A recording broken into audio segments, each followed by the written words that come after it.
अकोला में नीट परीक्षा की तैयारी के तहत 600 विद्यार्थियों के लिए माउंट कार्मेल स्कूल में मॉक टेस्ट का आयोजन किया गया। यह पहल विधायक साजिद खान पठान की ओर से की गई, जिसका उद्देश्य छात्रों को वास्तविक परीक्षा जैसा अनुभव देना था। कार्यक्रम में पूर्व मंत्री नितिन राउत ने भी स्थल पर पहुंचकर पहल की सराहना की। उन्होंने छात्रों से संवाद कर निरंतर अभ्यास और आत्मविश्वास की आवश्यकता पर जोर दिया। यह मॉक टेस्ट छात्रों के लिए परीक्षा तैयारी के बेहद उपयोगी साबित हुआ। अकोला से संवाददाता शाहिद इकबाल की रिपोर्ट, नागपूर समय के लिए।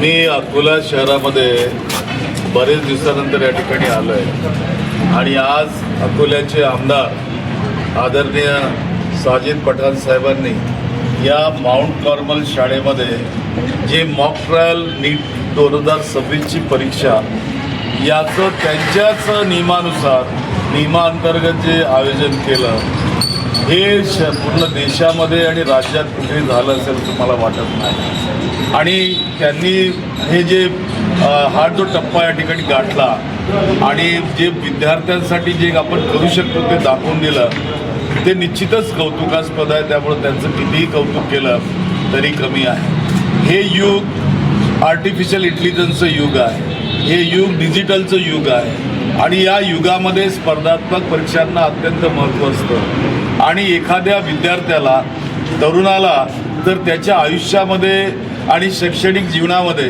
जर चांगली उंची गाठायची असेल तर त्याला स्पर्धा परीक्षांमधनं पुढे जावं लागतं। आणि जाताना जेव्हा तो थेट त्या ठिकाणी जेव्हा परीक्षेला जातो थोडासा घाबरलेला असतो, थोडंसं बॅकफुटवर असतो, परंतु या ठिकाणी मॉक ट्रायल घेतल्यानंतर विद्यार्थ्यांची मानसिकता ही बदलेल आणि त्यांना एक अशा प्रकारचा स्ट्रॉंग कमिटमेंट त्यांचं निर्माण होईल त्यांच्यामध्ये आणि त्यांना वाटेल की ही परीक्षा आमच्यासाठी फार सहज आहे आणि ते त्याला क्वालिफाय करून जाऊ शकतील।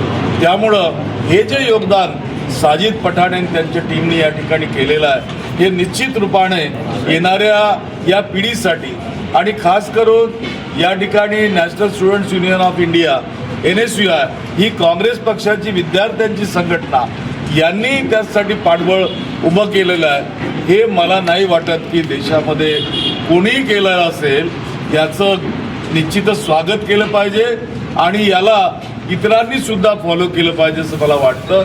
मी साजिदजींनी जेव्हा मला या ठिकाणी सांगितलं मी म्हटलं मला येऊन बघू द्या।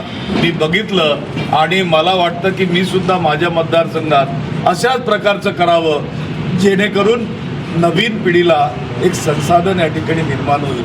मी या प्रसंगी शुभेच्छा व्यक्त करतो। आणि